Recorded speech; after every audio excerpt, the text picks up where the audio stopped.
Hatreto mantsy raha dinihana ny zava-misy any dia saika nandamoka avokoa ny fampivanana rehetra izay natao. Efa nanatanteraka an'izany tamin'ny fotoan'andro ny gnosika, ny ray aman-dreny mijoro, tato rindrina ny CSC, ny FFKM, ny SADEC, ny OIF, ny COI, ny JKM sy ny karazany. Ary maro no miandrandra ny fidirana an-tsehatra ny FFKM ho lala tokana ahafahana tonga amin'izay fampivanana izay. Ny paika ampiasain'ny FFKM amin'izao fotoan'izao Andriamatoa Rainijaonary dia ny hoe ny fampionana anireo filoha anankitelo teo aloha eto Madagasikara miaraka amin'ny filohan'ny tetezamita ankehitriny. Io zany no everin'ny FFKM fa amana ny olana. Manahirana nefa ao anatin'izay paika apetraky ny FFKM izay dia ny fampodiana ny filoha teo aloha marika Ravalomanana. Voalaza aza moa fa hoe voasakan'ny notamy mandray marika Ravalomanana ary voasakan'ny miaramila izay milaza fa hiteraka korontana ny fahatongavana eto amin'ity Madagasikara ity. Dia tonga teto ny JKM asa aloha Andriamatoa Rainijaonary na fifandrifinjavatra zany na ahoana. Ka eo zany no ametrahana fanontaniana hoe ahoana marina ity fampivanana ity ny famanan'ity krizy ity. Tena io fionan'izy efatra io ve na le hoe conférence au sommet no tena vahaolana farany sa mety misy ihany tolotra politika vaovao tokony ho tadiavina sa tena tsy maintsy hoe tsy mivaha mihitsy ny raharaha tsy izy efa mianaka no miona. Misaotra anao namany Ismael. Misy tsambaovao anankeny reto ataoko alohany amaliko ny fanontaniana. Voalohany, tamin'ny 3 jolay na dia efa nahazo tapakilaka aty Madagasikara aza ny filoha Ravalomanana tamin'ny sidina Airlink tsy afa nandeha satria nisy notam nalefa ny ACM nandrara ny fiondranany. Faharoa, les nouvelles 4 jolay. Niova ho fivorian'ny olona 3 ny fivorian'ny olona 4 nantsoiny FFKM teny amin'ny CCI vato tamin'ny 3 jolay satria raha filoha 4 no nantenaina filoha 3 ihany no tonga dia ny filoha isany Zafelbert, Didier Ratsiraka ary Andry Rajoelina. Alohan'ny nidirany tao amin'ny efitrano fivoriana aza nametraka fepetra tahaka izao ny filohan'ny tetezamita rafitinina mba hampijanona ny krizy ny zavatra tadiavin'ny vahoaka malagasy dia fanaovana fifidianana amin'ny fanajana ny tondrozotra fa tsy fanaovana tetezamita vaovao. Tsambaovao fahatelo la gazety tamin'ny 4 jolay eo ambany soniany mpanao gazety Frank Rarson.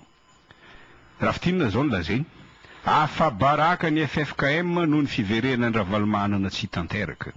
Efa fantatra mialoha fa tsy sa hiverina i Ravalomanana. Efa nisy andiany tafika aza nomena baiko hisambotra azy raha vantany vao migadona eny vato izy mba ho tsaraina.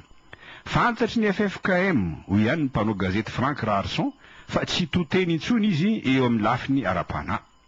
Araka amin'ny fijerin'ny mpandinika ny mpitandrana rasendra asina lala sy ny archevêque Odon Razanakolona no rangory fototry ny afo amin'izao fampodiana an-Ravalomanana izao mba anadio azy avy hatrany.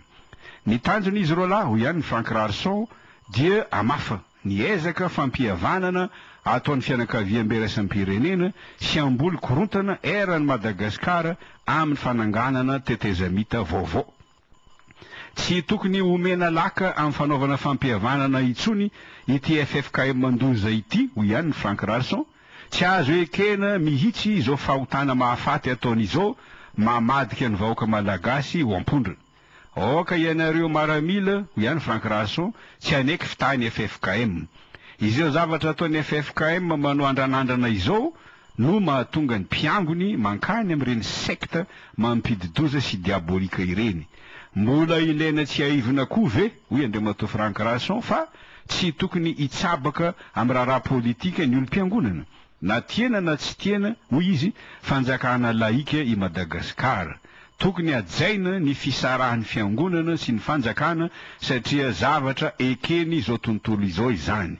Any Frantsa ohatra ho ihany Frank Rarson nisy lalàna navoaka mikasika izany tamin'ny taona 1990. Fa eto amintsika afangaro daholo ny akoho sy ny vorona. tandrifindraona ihany hoy izy ny zavatra ataony FFKM ka tsy afaka mankaizy. Ny zava-dehibe hoy Andriamatoa Frank Razon dia manohy ny ezaka ataon'ny fianakaviam-be iraisam-pirenena. Vaovao faefatra gazety Midi tamin'ny 5 jolay. Taorian'ny fivoriana teny amin'ny CCI Vato, nivory teny amin'ny Université Katolika Ambatoroka ny FFKM jolay, niaraka tamin'ireto manambonina ahitra ireto: ny général Rakotoarimasy Lucien, ministre ny fiarovana, ny général Randrianazary, filohan'ny secrétaire mpanjakana ny gendarmerie, ny général Ravalmanana Richard, filohan'ny gendarmerie, ny général Indriary John André, filohan'ny état-major, Andriamatoa Arsène Rakotondrazaka, ministre ny filaminana anaty, Andriamatoa Razafimanantsoa Tanteleme, Taleny fandriampahalemana. Ny fampodiana ny filoha Ravalmanana no ny adiny kevitra tao hoy ny gazety Midi. Vaovao manaraka, mampirisika sy manohana ny fampihavanana ataon'ny FFKM ny FFM. Izany no teny nataon'ny général Charles Sylvain Rabotoarson, filohan'ny FFM tamin'ny 5 jolay. Hoy izy: koa satria sahirana loatra ny firenentsika ankehitriny, ankasitrahana daholo ny ezaka mampihavana rehetra. Anisan'ny firenena mahantra indrindra i Madagasikara izao, hoy ny général Charles Sylvain Rabotoarson, satria voakilasy fa 750 ny firenentsika amin'ny firenena 570. Kanefa maro ny vahiny mitsiriritra ny tanitsika no ny arembe misy eto. Tokony afoy ny adila politika, hoy ny général Sylvain Rabotoarson, ka ny tombotsoam-pirenena amin'izay no tokony jerena. Vaovao farany, malaza 2 jolay. Araka ny tenin'ny professeur Zafelbert, matahatra ny Ravalmanana izy rehetra ao amin'ny fitondrana na sivily na miaramila, ka fagnodiany raha fotsiny toy ny fangalana fotoka magnenako ny filazana fa mety teraka korontana ny fahatongavany. Tsy tokony isy izany olana izany, hoy ny professeur Zafelbert, satria ny adidiny mpitandro filaminana dia miaro ny vahoaka sy ny fananana. Miaramila 10,000 nomena ndraikitra hitandro filaminana eto Madagasikara, hoy ny professeur Zafelbert, ka nahoana no olana no fiverenany Ravalmanana.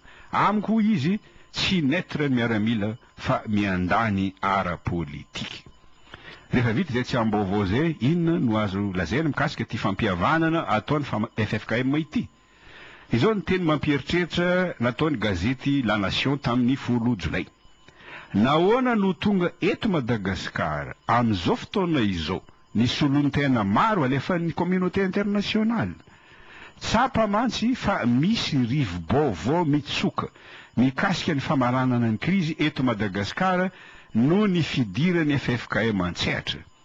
Manohana ankolaka ny ezaka ataon'ny FFKM mantsy ny SADC. Nandefa taratasy mikasika izany tamin'ny filoha Rajoelina ny filohan'ny Tanzania Jakaya Kikwete tamin'ny 20 jona. Fantatra izao, hoy gazety La Nation, fa na dia tsy tonga teto Madagasikara aza ny filoha Ravalmanana tamin'ny 3 jolay, tsy navela ny fampionana azy efa mianaka satria miezaka mafy ny FFKM mba hanatanteraka an'izany fionana izany. Any amin'ny takotakona no atao ny resaka dia tsy tazana avy aty ivelany. Tsy tonga ho azy izao fanaovana be midina ataon'ny fianakaviam-be iraisam-pirenena izao, hoy ny gazety La Nation, satria ny fampionana azy efa mianaka eo ambany fitarian'ny FFKM no mety ho tolotra politika vaovao ampijanona ny krizy eto Madagasikara. Nanao fanambarana amin'ny anaran'ny FFKM i Monseigneur Odon Marie Arsène Razanakolona sy Monseigneur Samuel John Ranarvelo tenandoalo tamin'ny 2 jolay. Tahaka izao izany fanambarana izany rafitinina. Efa niona tamin'ireo lehibe mpibaikon'ny miaramila izay. Nilaza izy ireo fa tsy izy no tompona andraikitra amin'ny fampodiana ny Ravalmanana fa ny Premier Ministre sy ny filohan'ny tetezamita. Nilaza koa Monseigneur Samuel John Ranarvelo fa tsy marina ny filazana eliny sasany fa mikasany endry Premier Ministre vaovao ny FFKM. Tsy andraikitry ny FFKM izany amin'ny ray aman-dreny aram-panahy azy ho izy. Nalaza be mantsy tao ao fa Andriamatoa Ranjeva no tenena Premier Ministre hitarika tetezamita vaovao.